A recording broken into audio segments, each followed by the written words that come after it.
May peace and blessings to you. My name is Jerry B. I am the EntreMusician, and so are you.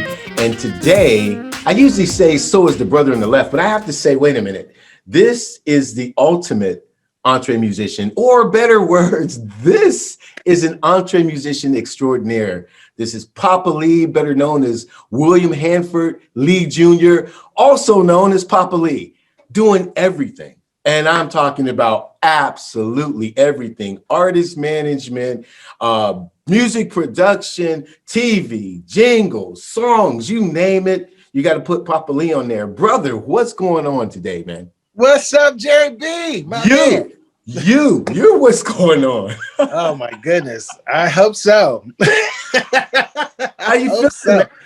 I'm feeling great, brother. I'm happy to see you. I'm happy to be on your show. I love your show, bro. I've been like really trying to catch up and see what you've been doing, and it's just been amazing. So I'm honored to be here. Trust. Thank you very much, man. It's been a long time since we've been actually in the same room together. I mean, 2021, yes, I think it was 2004 in Los Angeles, Hollywood, yes, sir, Film Festival. Yes, sir. And you were on the grind then, and you've like skyrocketed now, man. So it's great following your career. Thank you, sir. I appreciate it. Those were fun times, man. I had a film in the Hollywood Black Film Festival. And yeah, it was just on the circuit trying to push creative projects that I was doing. So I produced this film and had scored it, did the music for it. And that just had always been my MO, is just to make it. Don't wait for it, make it. Absolutely. And that the one thing I was going to mention about that time is, I mean, your spirit is so generous. As soon as I met you and we just started dialoguing, it was like it was very obvious that you were a man who not only were serious, but you had a life-giving spirit. You knew where you were going. And my God, you've been on that journey, brother. Pretty steady. Yes, sir. I have not, have had the, lumps and bumps that come with trying to make it in the business and try to just make it in life, of course, anyway. But, I have persevered. I have had some, great luck and great opportunities. And I've had some not so great luck and some, some plenty of like tragic wastes of time. But hey, at the end of the day, you keep going. And I'm very thankful, very, very thankful to still be here, to have the opportunities and the and stuff I'm looking at right now. It's like, I'm very thankful, I have to say. I really Absolutely. Well, we're here to learn, and you have a lot to teach, brother. The first question I have for you, though, is at what point in your life or your career did you decide this is it? This is where I'm going. This is what I'm going to do. Did you have other options? Were you born into this, or did you make that? That's a great question. I came from a entrepreneurial family. I also came from a musical family, so it was a little bit part of my DNA. My grandfather was a singing preacher in Sacramento, had come from Texas, and used to put on gospel shows and host a gospel music radio show on the local radio station in Sacramento in the late 60s, early 70s. Yeah. So, and my father was a newspaper publisher. So my father, who had grown up in all that gospel music, he was like, I'm gonna do something. I'm gonna be a businessman for civil rights. So he started a black newspaper in Sacramento in '62, and that's still going to this day. My brother's running it right now, and doing great work in the community. But I grew up working in that newspaper, so I was always writing. I was taking pictures. I was selling ads. I was being groomed to essentially either take over the business or do my own business, which is basically what I did. So I left Sacramento in the early 90s with all of these raw talents. And I'd started doing music doing musical theater as a kid in junior high. So I'd been performing since I was about 12, and at a pretty high level. Like, I was in a touring musical back in '76. Like, one of my first gigs, I got my first check performing when I was like 13 years old. So I had been doing it for so long, through high school, through college, went to high school and worked with some of the dopest producers in Northern California at the time when the Northern California music scene was about to explode, late 80s, early 90s, with Tony, and Too Short coming out of the Bay, coming straight out of Oakland. Just so much was happening in the Northern California, the scene where I was. The producer G1, who did big hits for Tony, and worked with DJ Quick. Yeah, he and I and Derek DOA Allen, who's done numerous huge gospel projects, R&B projects, working with Kim, working with Joe. We went to high school together. So we were all in bands playing in the BSU show at McClatchy High School back in '83. Yeah, right. So, I was around bad dudes like all through high school. And then Brian Alexander Morgan, who produced SWV, was like my mentor in the and brother in like late 80s, early 90s. And then so I came with all of this musical experience, all this Black business experience, independent business, and then came to LA and started working in show business. So I was like, ready to go. So the answer to the question is you were born into it.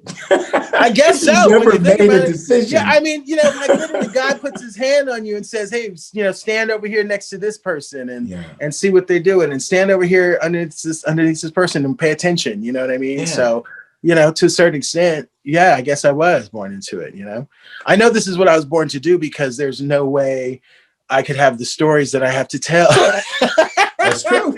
If there wasn't something divine to it, you know what I mean? Like, just this last year alone, I've been places and in rooms with people and had moments with people that I won't tell till a book or something later in my life, but this has been mind blowing.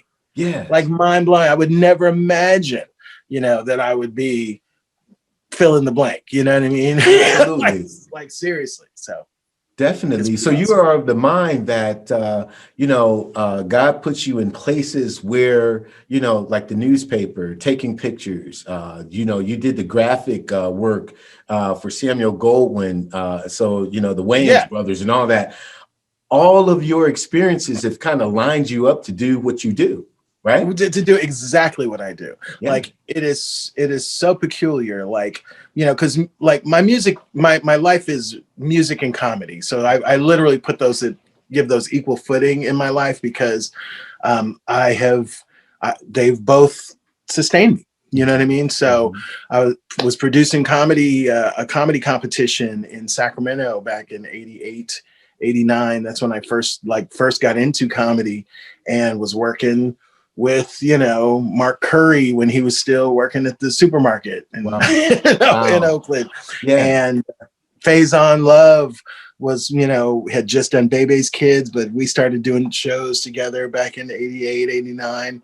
Ronaldo Ray, Lunelle. Lunelle was one of the first people that we booked in Sacramento.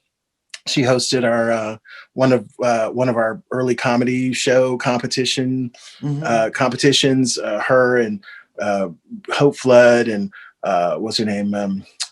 She's real famous. It helps to know her name. She's real famous. What's her name? The girl, the dark skinned woman with the wigs who talks crazy and she's always talking about her sorority. You know what I'm talking about. Anyway. But yes, no, I mean, comedy and music literally for me have just sustained me my whole adult life. And I love them both so much. I feel like they're so valuable and so important to our humanity. Like literally our humanity requires those two things so much that, you don't really think about them, but holy smokes, without them, you're storming the Capitol. Absolutely.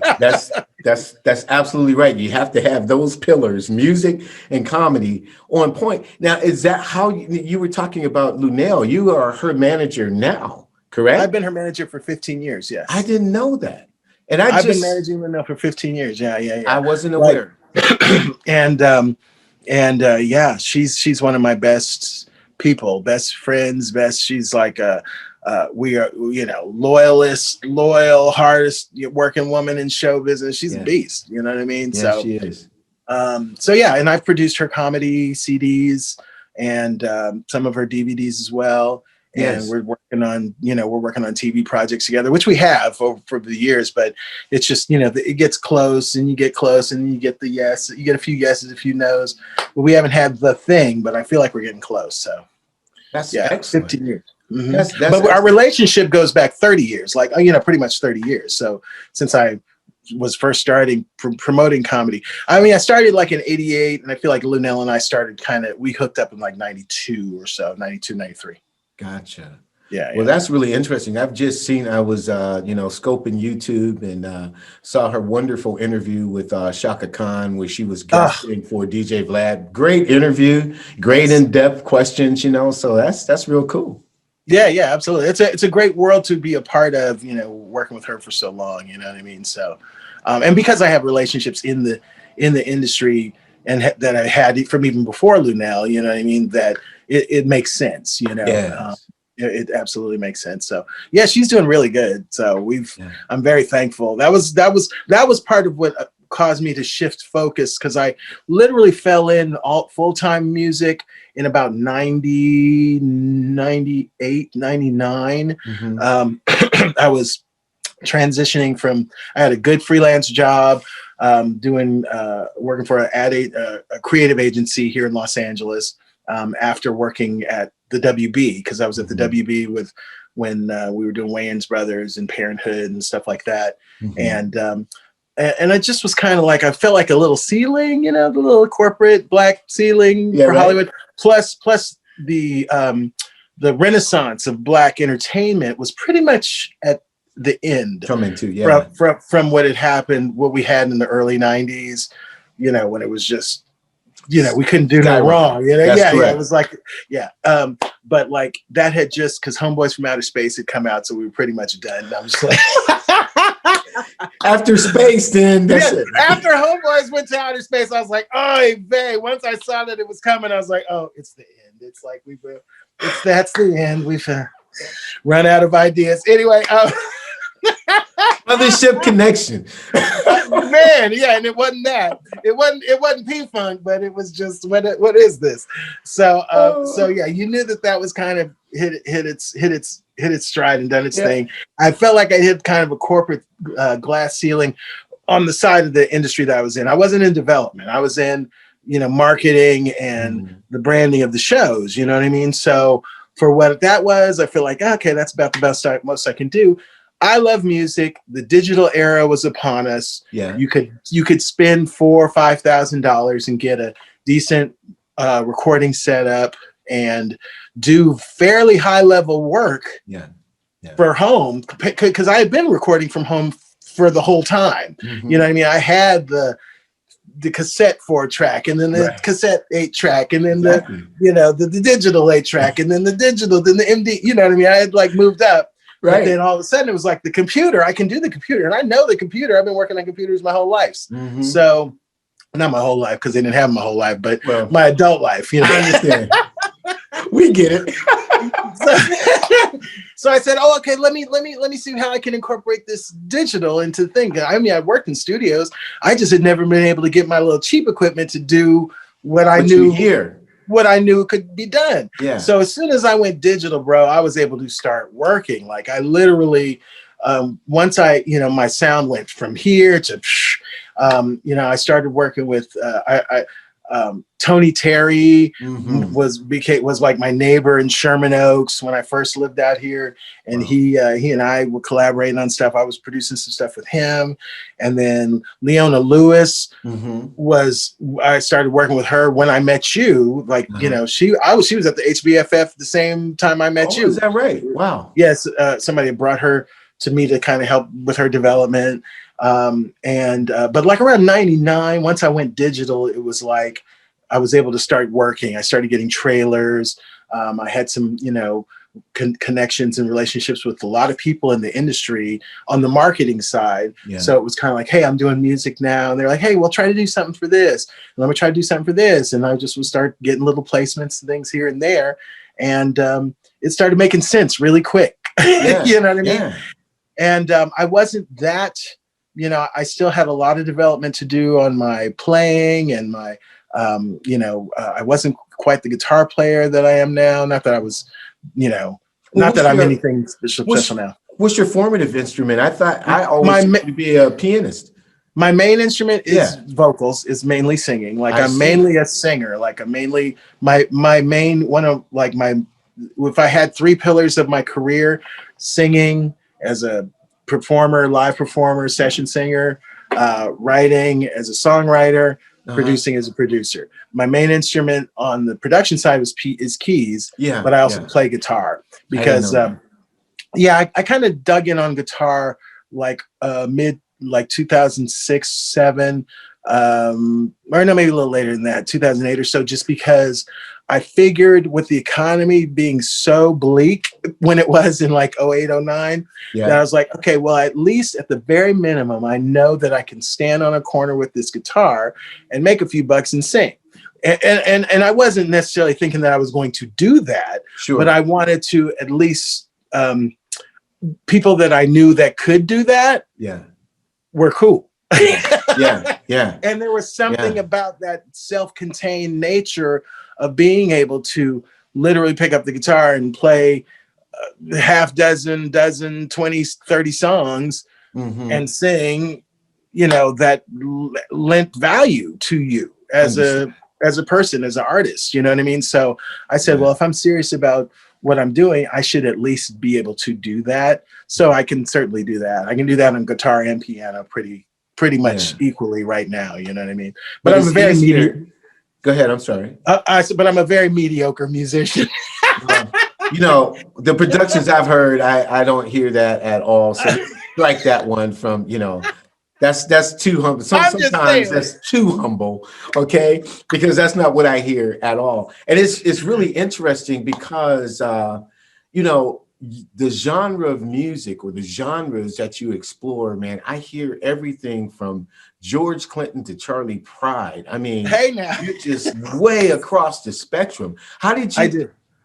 Are you intentional about being such a genre-bending producer, or did that just flow as well?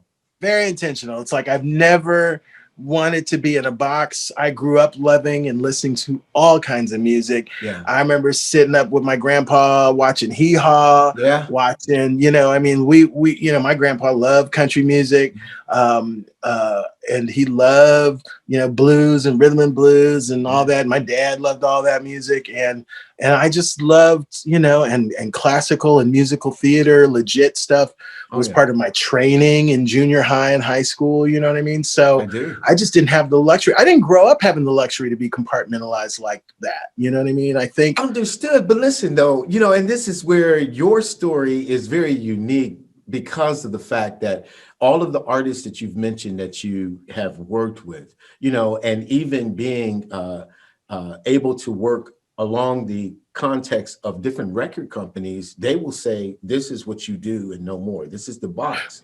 But you transcend, like you bust out of the box from the first couple of notes of the tunes. Like, I mean, but that's probably why I've never worked hardly for any labels. But see, for me, that was like, for me, that business model was always so twisted, you know what I mean? Coming from a business person's upbringing, you know what I mean? I do. The business model of record label stuff just was like, what? You gonna do what for what? No, I mean, if you know, not if I can get $1,000 from this person, $1,000 from this person, and I get to keep my music and get to keep, you know what I mean? Like, that's correct. You know, if you can, and granted, you know, maybe in the long run, if I did have some label success and some, you know, maybe in the long run, it might work out differently. But just as far as I could tell, I don't know, because I've seen so many people with label situations be broke and struggling and still not able to pay their rent, and still, you know, I knew pplenty of famous people that couldn't rub nickels together, you know what I mean? My whole life, you know what I mean? So the fame and the access to the marketing dollars that a major label necessarily gave you wasn't always necessarily worth the trade-off in my mind. So I never really so I never really shaped my efforts towards that. I shaped my efforts towards just finding a buyer or an audience or I was listening to one of your shows, you were talking about streaming, and I was like, okay, well, streaming is great, but is it easier to get 10,000 streams or sell 10 CDs? You tell me. Exactly. I mean, because you coming what's out, the return on investment? You know what I'm saying? Because and I don't know, maybe it is, but it doesn't seem like it, because I don't know that people are necessarily doing better. People are doing better by having their own platform, like yourself. Yeah. People are doing better by having their own, friends and family and people engaged in their careers. Absolutely. Either Patreons or Absolutely. Sponsoring or, hey, donate to my YouTube channel or subscribe to my YouTube channel or whatever it is, you know what I mean? Building your own audience. And that's been the business model for, what are we talking, the last 15 years almost? It's been going in that direction. You know what I mean? So that is correct. Yeah. But, my heart is, and I hate to put Spotify or any of those streaming services on the block, but, you read the quarterlies, you read Music Business Weekly, and you see, oh, yeah, another 2 billion for the first, and you go, the songwriters, the publishers, the musicians, the artists are not getting that. But not even close. I streamed 10,000, I had 10,000 streams this week, but that's good. What's that? What's that? $10? You know what? Look, when you get the gray hair, you start asking questions. Do I want the fame or the fortune? It's like, come on. I want the fortune. I don't want the fame. I don't care. No. You know what I mean? I don't care about it. Not even a little bit. No, it's good though. But I committed, man. I said that this is going to be, because I love music and I love it for what it is. Yeah. I'll find a way, and it'll find a way. Right now I'm not, putting out any an EP or anything like that. I think the last thing I did was my Christmas EP that I did, 85 at Christmas, which was just like a compilation. Yeah. And with some artists that I was working with, other singers, Amber Sawyer's on there, Cat Paulo Ramirez, who goes by Tito Ray. He was on American Idol, I think, like 2 seasons ago. Susan Lucas. And I'm singing one as well, and it's just like a fun Christmas stuff because I was really trying to get some Christmas stuff licensed, because I was like, oh, there's so many Christmas movies, why can't I just want to get some more Christmas stuff, but I needed, I haven't placed any of that stuff either, so that was frustrating. But I figured you put it out. You put it out. Yeah, I put it out, and it does make a couple bucks here and there. You know what I mean? So absolutely. It might have recouped by now. You know what I mean? Mm-hmm. And it was super fun, and I love the music. So yeah, you know what? It's an annual event, so there's every year I got another shot to get. No, but I mean, seriously, every year there's another crack at getting it placed. It has aged well. It's 5 years old and sounds completely like and I was going for that. Like I was very deliberate about doing a swing. A classic swing sounding tune, right. An old school James Brown funk Christmas record that we like, we love that old, funky Christmas. We like, yeah, absolutely. A sexy Christmas one. It's like romantic Christmas Eve, by the fire, sexy joint. Right. They're all different, you know what I mean? And but it's all good. It's all good. I love my company. That's fantastic. And just, having the ability and the luxury and the flexibility to be able to say, hey, here's the mood I'm in right now, and there's no ceiling on you. That's the best life. That's true. The ceiling, I didn't like the ceiling. You know what I mean? I didn't like the ceiling. I like there to be like no limit. Like, anything can happen. I imagine, and you just look at, if somebody covers one of the tunes and it becomes, I don't know. And there's a lot of Christmas stuff out there now. I didn't realize how much it was. But this year, everybody put something out because they were home for all year. I looked at what was out this year. I was like, whoa, holy smokes. Everybody's dropping Christmas. Okie dokie. There it is. So let's talk gear just a little bit, man, because sure. We both are fans of, Propeller Heads. Yes. Reason, man. How long have you been using Reason? Dude, I was looking for an old song in my CD archive, and I found a disc with Reason 1. Wow. Reason 1 on it, bro. So man. Yes. I Reason didn't why. get on board until 3. Actually, my brother-in-law gave me a cracked version of 3. It changed my life, and I did license number 4. So I've been going up Right. tight. Last year, however, I was rebuilding my studio space, and everybody Okay. was on PreSonus with respect to Studio 5. So I did purchase a copy of that. I'm going to A and B them. A and B them. I did do one track in Studio One, so I know that I can operate. Studio One's great. Yeah, Studio One. I've been hearing some people's work in Studio One. Yeah. All the DAWs, like the only DAW that I always use Pro Tools because Pro Tools was always the foundational, DAW for editing and everything. Sure. And I still do. And I used to rewire it to Reason. I used to have, and Reason literally is just the DAW that was just the device I used to replace my MP basically, because I was working on the MP, MP62 for all my first professional work was done with that.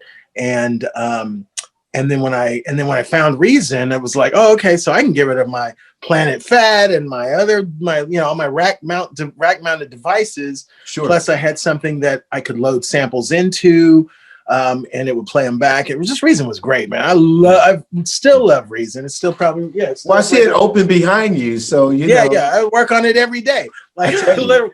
And then I left it for just a little while to play with Logic, and I did like Logic. I'm not gonna lie, Logic was dope, and the sound. I still listen to some of the stuff I did in Logic. Like, man, that sound is fat, But Reason's just my baby because I've been building sounds and sound packs in Reason since 1, which they all still open and still play. Right. And with the I got back into composing last year. I scored a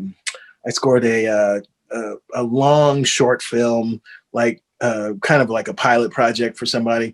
And I was like so happy that I had access to all of these sounds that I've purchased over the years to make different type of things. Because for a while I was doing a lot of composing, like where it was like made to order. Hey, I need you to do something that's a mashup of this and that. And this is classical and this is EDM or this is funk and this is something else. Right. And I would have to, find sounds or create sounds.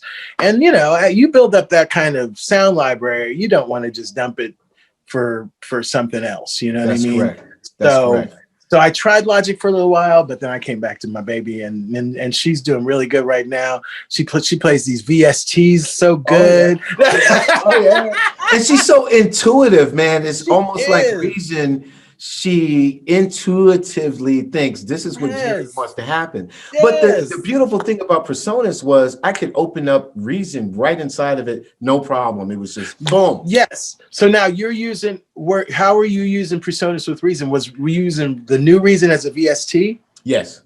Okay, correct. So the Reason 11, the Reason, okay. It just opens right up. And all my sounds, everything is there. Even old cakewalk stuff that I have, like Dimension Pro, Rapture, all that comes to the table in PreSonus. Nice. I'm like, okay, I'm good. Because like you said, sounds, you don't want to ever throw away a sound. Right. That sucker again. You know what I mean?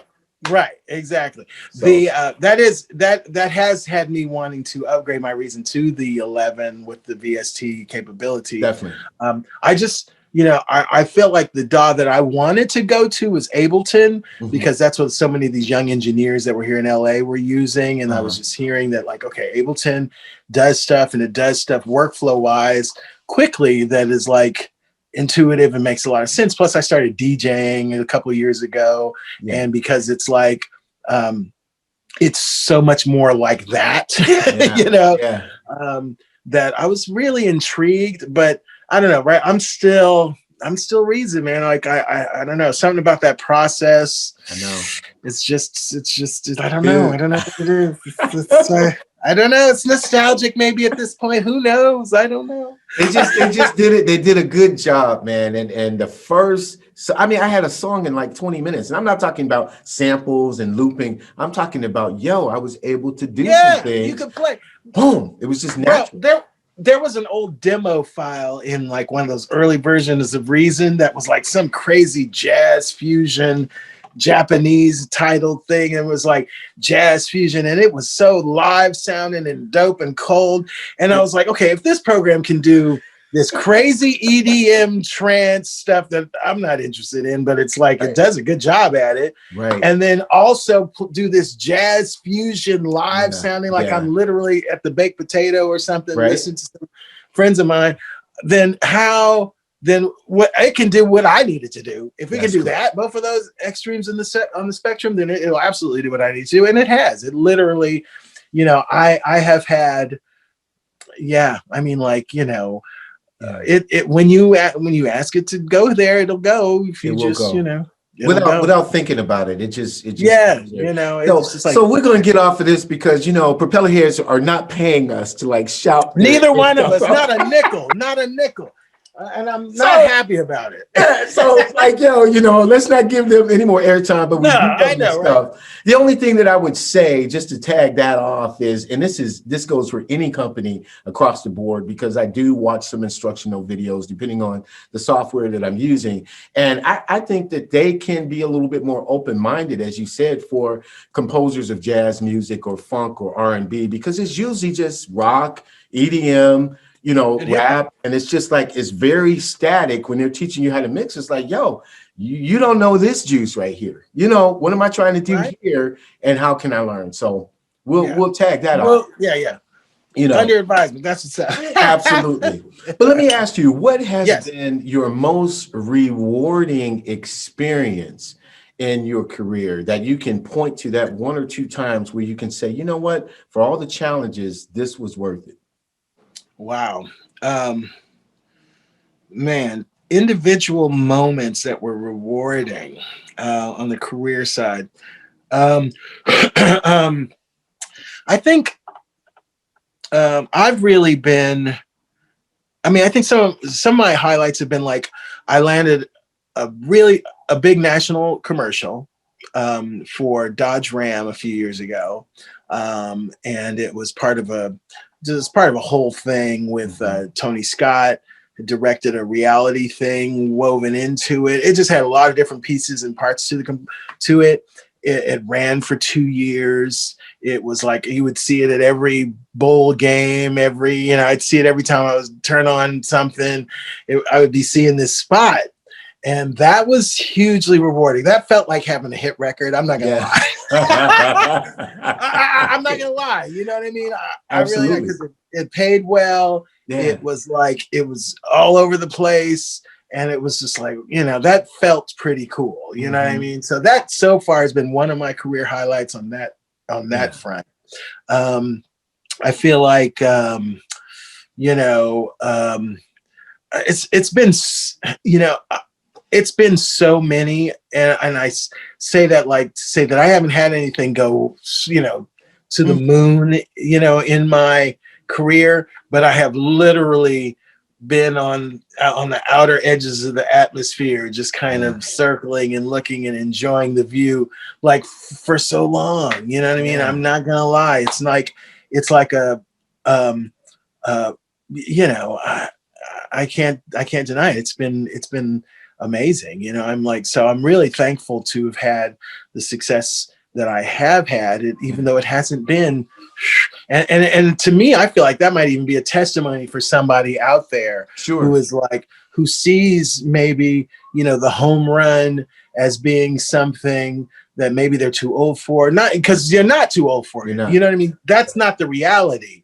But at the same time, you can rest in the fact that there are small victories that will sustain you and that will maintain you and that will get you to the next day and get you to the next battle.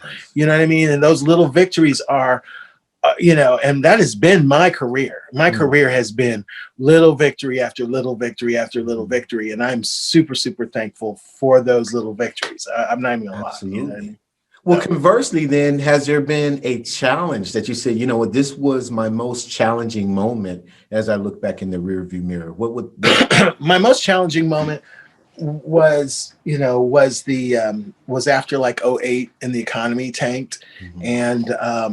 And literally having had my, when I talked about having a few pillars that my career stood on, literally having a bunch of them snatched out, whether it was, I do a lot of live events. I perform a lot, you know what I mean? I was doing like 40 gigs before the pandemic, like 40 gigs a year or something, doing private parties or live gigs or whatever. So to have after '08, like that dropped 65%. Yeah. The price of what I was getting for composing dropped 65%. The amount of opportunities for composing dropped 65%. A bunch of other stuff happened. So like when the economy tanked in '08, that was the most challenging period of my career, just because there weren't a lot of places to go to get a check. Like, just the point, the infrastructure for what we are doing on the internet, none of that was there. You know what I mean? Like, that's true. And even if I stayed aggressive, I stayed creative. I kept pushing. I think I did my album, my full album in like '10. I did, me and Lunelle were podcasting in like '08, '09, around in that area. We were staying very proactive and pushing and stuff, but there was no money. There was no infrastructure for making money on podcasts back then, like there is now. So we were too early for that. Sure. And my EP, while it did well, my album, while it did well, like I sold a couple thousand, CDs just going, out and doing it, selling on the streets. And, if I had, if it wasn't so hard just starting a family, I was in the same boat. Like when you talked about having to make tough choices about what to do with your time and your energy and and your resources, and I've got a wife and I've got a little one and I've got a second one that I'm trying to make happen in a short period of time. Because I'm getting old. Trying to build that family, baby. If I'm gonna get this second kid, we got to do it. We got to get to it. So, so that was a challenging season, like 09 to 12, 13, right around the 12 to 09 to 14. That was a tough 5 years, bro. I'm not even gonna lie. You know what I mean? So we moved to Atlanta. Did you know I moved to Atlanta for a while? I did. Yeah, I think that was around 2013. I think I knew that. It was like I moved in 12, and I literally just moved back to LA in a year ago. So I literally have only been back in LA for a year. I had a whole game plan laid out for 2020 that, like everybody else, ended up getting thrown into the toilet. And but thank God, like 2020 has been one of the most amazing years. Yeah.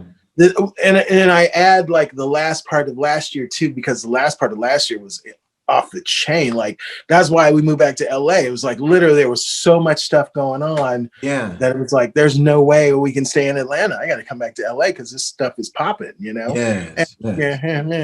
It's not the same stuff ain't popping, but other stuff is popping. Let me. Hey, you got to turn obstacles into opportunities. So you better.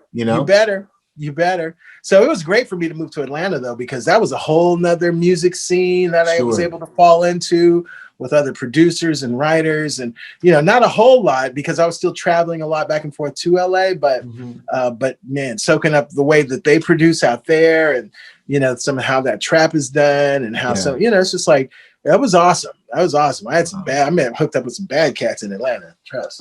Understood. Now, what would you say would be the most important lesson then that you've learned in all of this? I mean, you have it. I mean, and I'm drilling you like this, brother, because you definitely have the experience. If this would have been a 5-minute interview if you were anybody else. You know what I'm saying? But you definitely have been putting the work in. So yes. I would say my biggest lesson out of all that? The biggest lesson you've learned about independence, being an EntreMusician, and making it happen. I mean, just do the work. My biggest lesson is just do the work. Just do the work, and don't worry so much about the result. Like you have Wow. to do the work for the work's sake. You have to do the work for, you know, just like a song. You have to do the song for the sake of what that song is trying to say. Sure. You have to, you know, write it for the truth that it is. You have to, you know, and you just can't worry so much about the result. And I know that, you know, in this culture, you know, that goes against what we think, you know what I mean? But that's the truth. That's Right. the reality of it. You know what I mean? So Yes. I feel like, you know, do the work, persevere, balance, find balance. You know, balance is really important. Yes. You know, your Yes. family, your community, Mhm. your faith, you know, whatever that is, Yeah. you know, Mhm. just you have to persevere, man, because you know, you can't win if you don't. Sure. It's like That's you true. can't, you know, or you can't enjoy it if you don't. You know, what's the point in getting someplace and then, you know, I don't know. You gotta persevere. You know what I mean? So Absolutely. I think that's been the biggest lesson out of the whole situation. And like, don't be afraid to follow where you're, you know, where God or the universe is taking you. You know, like me and Lunelle working together was literally God saying, she needs you, Hmm. you need her. Yeah. As you know, just as a support system team, as a, you know, there was stuff I brought to Lunelle that she will tell anybody that was Yes. like, this is what I needed. And then there was stuff that she brought to me that I will tell anybody, this is what I needed. This was so, you know, was I planning to manage a comedian in when I met you? Well, when I met you, me and Lunelle were already kind of starting to talk, because I Sure. remember her coming to the Hollywood Black Film Festival as well to Hmm. to watch Hmm. our film. But but you know, but you just have to be open to what the universe is sending you. You know what I mean? Like, don't be Yes. a knucklehead. Right. You know, That's that's a right. good lesson too. Don't be a knucklehead. That's You good. person sitting right there. That's good. Now Listen, define knucklehead. Define it. a knucklehead is someone who's like, you know, where it's like right in front of your face, like something's telling you something, and you're just like, you know, that's a knucklehead. It's like, you know, it's like telling you, like, how clear does it need to be? You need to That's do correct. this. You need to work with it. You need to help this. Like, I looked at it as me helping Lunelle when I first started working with her, because she was like, I was like, oh, she needs to learn about the business, and she needs to da da da da da. And maybe that's how it started in the hierarchy of things at the Yes. beginning. Yes. But there was for years, for over 15 years, nothing but times where she's been the same for me. You know what I Yes. mean? Where it's like, you know what I mean? Help me get out of my way. Help me, you know, broach this Sure. conversation with somebody or whatever, you know what I mean? Or Sure. introduce. So, you know, and how many doors and opportunities I've been blessed with because of our relationship. You know what I mean? Like, oh, you Absolutely. gotta talk to Bill. You know, he's da, da, da, da. And I'll be standing right there, like, oh, no. And this will be with whoever, you know, Yes. like whoever, because she's worked with everybody. Correct. That is Like absolutely correct. And the everybody. thing that you said was very important. I think the first time that I ever heard a statement like that was from Graham Cochran from Recording Revolution. And he Okay. said, most musicians generally come to a table, meaning a room or a person, with their hands like this, like, how can you help me? And not many of them come to the room by saying, how can I help you? What What can can I I do do? for you? What can I do, baby? It's Flip about it. service. It's about service, bro. It is Absolutely. about service. So I really, I really absolutely believe that for sure. So Without fail. And wow, so if you were able to tell an entree musician just starting out, you've said so many great things, but if you were to tell them um, in our day and age, well, let me ask you this question, and then that'll give you room to finalize. But okay. where do you see a person like yourself with so many irons in the fire? Where do you see music or the music industry in 5 years with all of the turmoil that we've walked through. Man, that is a great question. I feel like there will be more. I feel like there will be more independence. I feel like the infrastructure is the stage is being set for even greater independence, and because I mean, because it seems like there's already that industry underneath the industry. You know what I mean? Of people who are just sustained by their fans and their you know, whatever their support system is. But I feel like they'll have even more, an even greater voice in what's happening. I feel like that will have a greater, it'll be measured a little bit more meaningfully. And, you know, I mean, I just feel like there'll be even more independence. So, because you already are seeing signs of it, you know what I mean? Like, I feel like big artists will be able to leave the streaming services for their own, whatever vehicle, technological, what do they call that? That kind of technology that changes the game. The disruptive technology, because that we're one invention away from not needing fill in the blank. You know what I mean? No, that's absolutely right, because I think that what COVID did, at least I was telling people who were a part of our mastermind group, is that COVID in a way did EntreMusicians a huge favor, because it put a stop sign or a red light up by saying, okay, everybody who you listen to from this tier to that tier, we're all at this stoplight. What you learn here, when the light turns green again, you will be able to advance. I mean, you will be able to grow, you know? So learn. Yes, learn. Man, I just hope people, you know, I hope your EntreMusicians have taken advantage of this downtime. And it's not over. It's not over. That's if right. you haven't up to this point, you probably got another 6 months, maybe 9 months even, Exactly. you know, depending. I mean, like what, they've gotten 10 million viruses out. I mean, vaccines distributed in the last 6 weeks or however long. But what are we talking? So we got a whole nother, we might have another year and a half of trying to figure this out.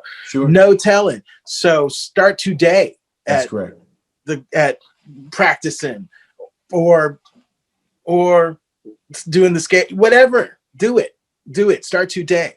And put it out. Don't be afraid to, you know, take the risk. We're not talking about it. And you said this before we got online here. It's really not about you doubting yourself, being self-deprecating, but making sure that you know what reality is. It doesn't have to be perfect, though. It doesn't have to be perfect. Ship it, get it out, and hone it. Because you know, Apple did the same thing. Windows did the same thing. Why did they keep upgrading? Oh, we got 3.5, exactly, 3.6. We put it out knowing that it's not perfect, but we're That's one thing that I tried to break myself up this year, and I have. Like, I wouldn't drop stuff on SoundCloud for a long time unless it was finished or unless it was this, and I would put it all up at one time, blah, blah, blah, whatever. But this year I started doing my work in progress. So like I have a work in progress playlist now on SoundCloud that's beats. And as I update the beat, I put in the new version on top of the old version, and now it's updated, and I put another one on top of that one, and I just let them pile up. And I think I got like 60 something beats on there just from last year. And, you know, it's for my collaborators to check out if they want to. It's for people to check out if they want to. And it's just work in progress. It's not finished. It's just like me sharing what I'm doing, because people, that's a big part of, if you're doing social media, you want people to be engaged with your process, with what you're struggling with, what you're working on, or what you're doing great at or excelling at. And, you know what I mean? People want to engage like that, you know? So that's absolutely right. Well, man, you have definitely made my day. Man, stop it. You made mine. Stop it. I'm telling you, you know, we definitely have to do it again without fail. Maybe we'll have an opportunity. You know, I'm putting you on the spot here. I know, but maybe we'll have an opportunity to, you know, get Lunelle to join us one day, you know, because she can drop some wisdom. She can drop wisdom. She's known for her wisdom. Ask Lunelle; she'll tell you. Or don't ask her if you don't want to know. If you don't want to know, though, yeah. If you don't want to know, don't ask her. That's so funny. I really appreciated being on here, man. I would love to, get deeper into some of the, music song placement programs, some more process stuff at some point. Just whatever you want to voice for me on, I'd be happy to bring it. That's excellent. One of the things that we are doing too, we've been blessed, and here's a little bit of a commercial, but we have been blessed to join our brothers and sisters over at the VizD channel. So if you have a Roku TV or Roku device, you can join us on VizD, and we are creating content specifically for VizD that won't be on YouTube or other channels, and the same thing with Patreon as well. But here's the thing, and the reason why I bring this up to you, my friend, is because of the fact that, we're going to have this one mastermind group with about 20 of us online talking about not only the state of the music industry, but what we can be doing in the future. And I definitely would like you to be on that panel, and we'll talk about that offline at some point. Absolutely, absolutely. The wisdom that you can drop is astronomical. And ladies and gentlemen, we've just scratched the surface, but I needed to make the introduction. If you didn't know who Papa Lee was or is. Yes, follow me, guys. Follow me. Absolutely. Follow me Where's best that they can follow me? Follow me on Instagram. I like the, I just like the, I still has some problems in terms of sharing links and stuff like that. That's that's a whole nother conversation. But I do like the level of engagement of Instagram. On Instagram, I'm at PAPALEE, Papa Lee Music. That's my joint. Hey. And follow me on SoundCloud. I'm Papa Lee Music on SoundCloud as well. Get them to your listen. When you go to Papa Lee, you gotta listen to Good Man. I mean, Good Deal. That's my country joint. It's on there somewhere. It's on my country play. I know I got a country play. Love it. Love it. Crazy. The way the girl comes in and sings that with you. That's my girl, Angela. Yes. She's on my album too, doing the same exact thing on a song I got called Pray For Me. Oh my God. It's just beautiful. I love her and I miss her. She's been going through some stuff lately, but she's in, I think she's up in Baltimore or something. Shout out to Angela Kennedy. That's my sweet girl. Well, many blessings to you, man. Thank you so much. Thank you, and to you too, sir. And for episode number 1, there'll be 100 more with Papa Lee, but we just needed to make the introduction. This is William Hanford Lee Jr., better known as Papa Lee.